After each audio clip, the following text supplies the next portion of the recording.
ఓం శ్రీ గురుభ్యో నమః. శ్రీ విఘ్నేశ్వరాయ నమః. ఓం నమో నారాయణాయ. ఓం నమ శివాయ. వైశాఖ మాసము, వైశాఖ పురాణము 10వ అధ్యాయము. ఈరోజు దక్షయజ్ఞ నాశము, కామ దహనము గురించి తెలుసుకుందామండి.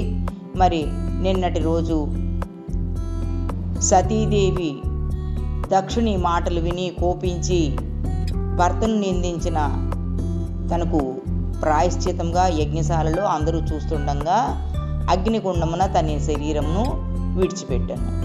అది చూచి ప్రమదగణాలు రుద్రునికి, పరమేశ్వరునికి తెలియచేశాను. ఇక ఈ రోజున రుద్రుడు ఆ వార్తను విని కాలాంతకుని వలె భయంకరాకారుడై కోపమున తన తలపై ఉన్న జటను పెకిలించి నేలపై కొట్టెను. దాని నుండి భయంకరాకారుడను 1000 బాహువులు కల మహాబలశాలియగు వీరభద్రుడు వెలువడెను. అతడును కూడా పరమేశ్వరునకు నమస్కరించి నన్ను సృష్టించిన కారణమును తెలుపుమని చేతులు జోడించి అడిగాను. పరమేశ్వరుడును, నా భార్య వినజాలని రీతిలో నన్ను నిందించిన ఆమె శరీరము త్యాగమునకు కారణమైన దక్షుడిని సంహరింపుమని ఆనతి ఇచ్చెను. భూత సంఘములను వీరభద్రుని వెంట పొండని పంపెను. ఇట్లు పరమేశ్వరుని ఆజ్ఞను పొందిన వీరభద్రుడు వాని వెంట వెళ్ళిన పరివారము యజ్ఞశాలను చేరి అచ్చట ఉన్న దేవతలు, రాక్షసులు, మానవులు మున్నగు మహావీరులందరూ కూడా కొట్టిరి. సతీదేవి మాటలకు నవ్విన సూర్యుని దంతములను వీరభద్రుడు రాలగొట్టెను. సతీదేవి మాటను సతీదేవిని పరిహసించుచు ఎవరు ఏ అవయవమును సవరించుకొనిరో వారి ఆ అవయవమును వీరభద్రుడు నాశము గావించెను. దక్షుని శరమును ఖండింపవలనని వీరభద్రుడు ప్రయత్నించెను. కానీ ముని మంత్ర రక్షితమగు వాని శిరస్సును ఖండింపలేకపోయెను. పరమేశ్వరుడు ఆ విషయమును గ్రహించి తానే స్వయముగా దక్షుని శరమును ఖండించెను. ఈ విధముగా వీరభద్రుడు, శివుడు తన పరివారము యజ్ఞశాలలోని వారిని భంగపరిచి తమ వారితో కలిసి కైలాసమునకు మరలి వెళ్ళిపోయిరి. యజ్ఞశాలలోని మిగిలిన వారు బ్రహ్మ వద్దకు వెళ్ళి శరణు వేడిరి.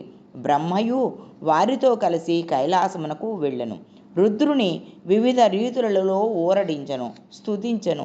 శివుని సమాధానపరిచి శివునితో కలిసి యజ్ఞశాలకు వెళ్ళెను. యజ్ఞశాలలో మరణించిన వారిని అందరినీ శివుని ప్రార్థించి అతని చేతనే బ్రతికింపచేసెను. శివుడును దక్షుని అభినయనమునకు సాక్షిగా, బ్రహ్మ ప్రార్థనకు గుర్తుగా దక్షునకు అజ అంటే బ్రహ్మ మేకముఖమును అమర్చి బ్రతికించెను. మరియు మేకగడ్డమును తెచ్చి భృగు మహర్షికి అమర్చెను. సూర్యునికి దంతములను ఇయ్యలేదు, కానీ వానికి పిండిని తినునట్టి శక్తిని మాత్రమే ఇచ్చెను. అవయవములను పోగొట్టుకున్న వారికి ఆ అవయవములను కూడా ఇచ్చెను, కొందరికి ఇయ్యలేదు. యజ్ఞశాల ఈ విధముగా శివ బ్రహ్మ వలన పునర్జన్మ పొందెను. యజ్ఞశాలలోని వారు శివుని ప్రార్థించిరి. యజ్ఞమును మరలా చేసి పూర్తి చేసిరి. యజ్ఞాంతమున అందరూ కూడా తమ తమ స్థానములకు వెళ్ళిపోయిరి. శివుడును భార్యా వియోగమున దుఃఖితుడై గంగా తీరమున పున్నాగ వృక్షము క్రింద తపము ఆచరించుకొనుచూ ఉండెను.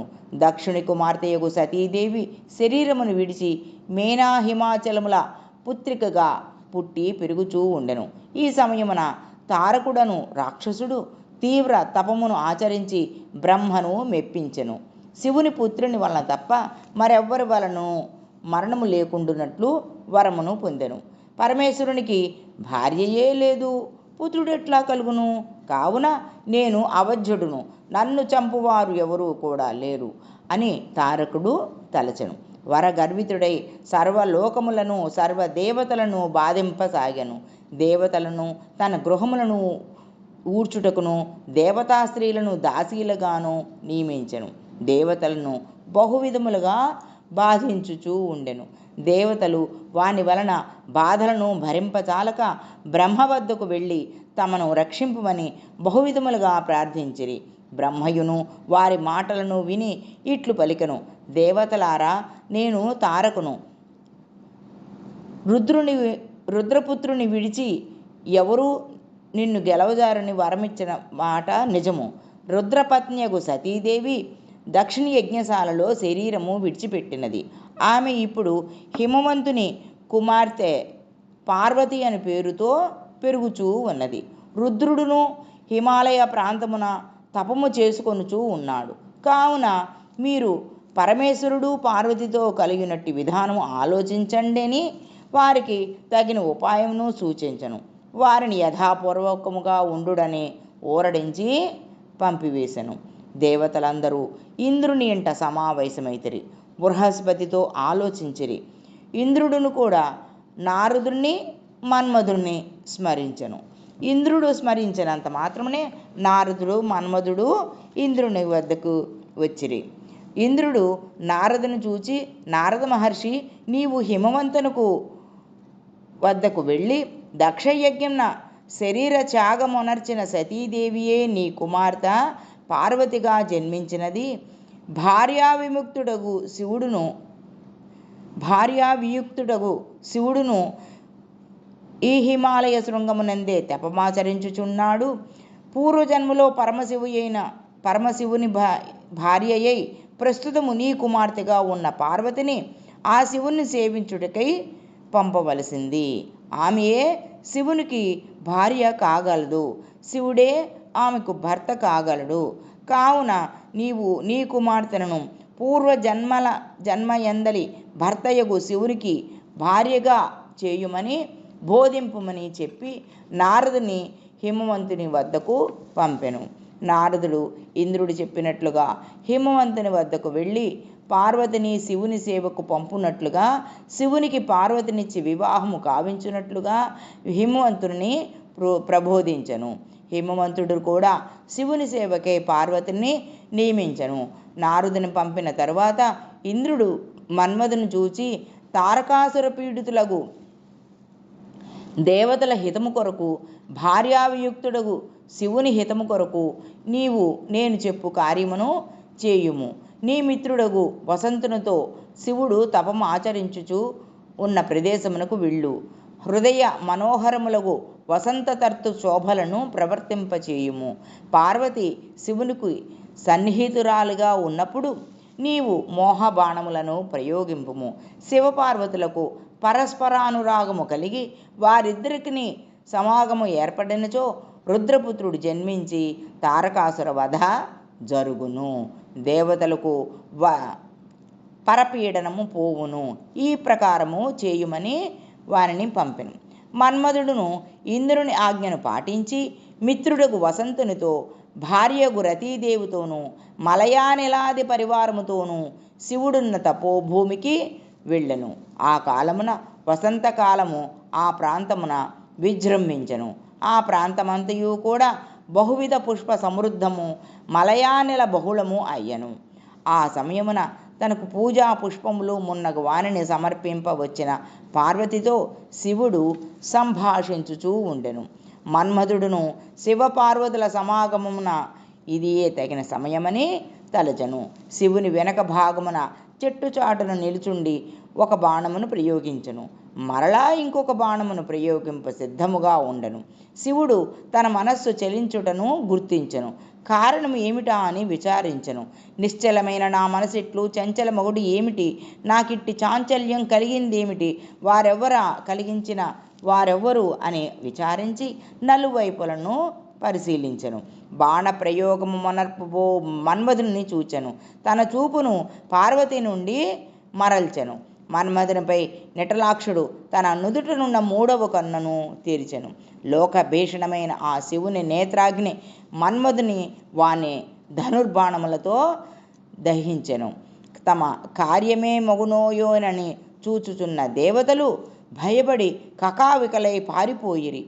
వసంతుడు, మన్మధుని భార్య రతి, శివుడు తమను కూడా శిక్షించునోమని, ఆ శిక్ష ఎట్లుండునో అని భయపడుచూ ఉండిరి.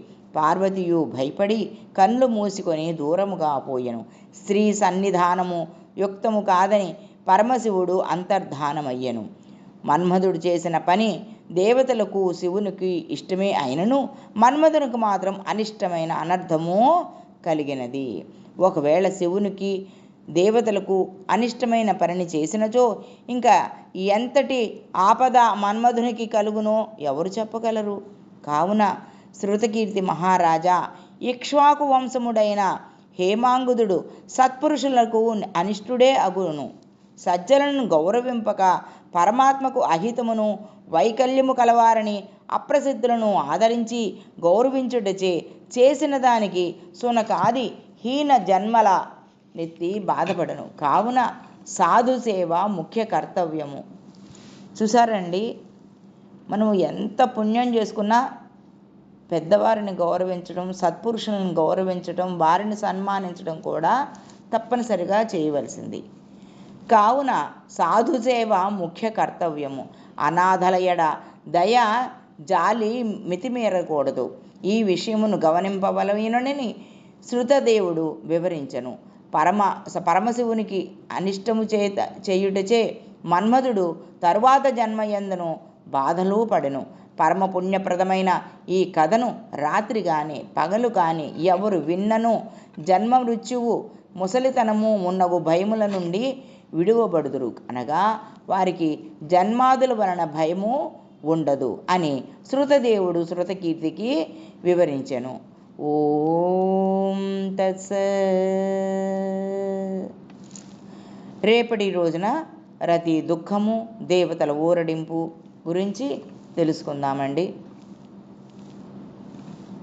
ఈ వైశాఖ మాసంలో కర్పూరము దానమిచ్చినచో మనసులోని దిగులు నశించి శాంతి ముక్తి కలుగును. కుంకుమ పుష్పములు దానమిచ్చినచో సర్వభోగములు పుత్ర లాభము ముక్తి కలుగును. యథాశక్తిగా వస్త్రదానమును ఎండలో బాధపడిన వానికి చేసినచో సంపూర్ణ ఆయుర్దాయము కలుగును. వైశాఖమున కంబళి దానము చేసినచో అపమృత్యువు నశించును. కంబళి అంటే దుప్పటి. ఓం నమో నారాయణాయ. ఓం నమో నారాయణాయ.